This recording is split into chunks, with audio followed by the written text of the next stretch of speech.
Sermon for the 18th Sunday of the year 2022. The Gospel of today is all about storing up treasure in heaven instead of on earth.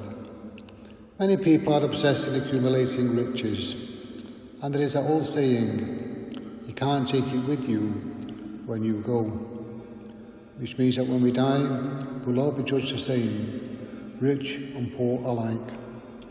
That is why the Church teaches moderation in all things, and encourages us to share what we have with the poor.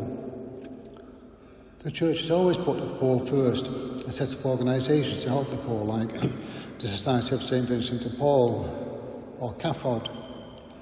Each year in Lent, the children in our schools are urged to give up things. With the money saved, make donations to Caritas or the Red Mission Box societies.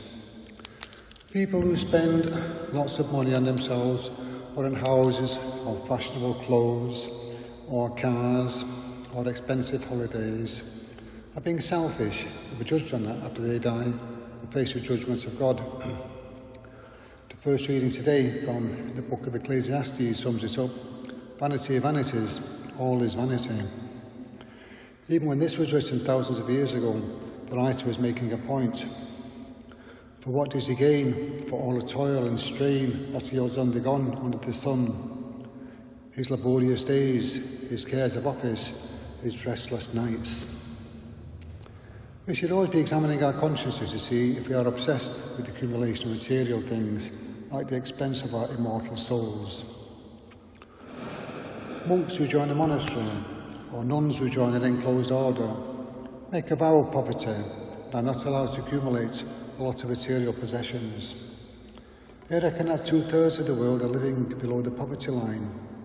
We can think of many countries that are always in the news because of civil unrest or corrupt governments or floods, drought, rising sea levels, civil war. People are hindered from learning a just wage, from living in peace and being allowed to work in a stable society. St. Paul in today's second reading says, there is only Christ. He is everything and he is in everything.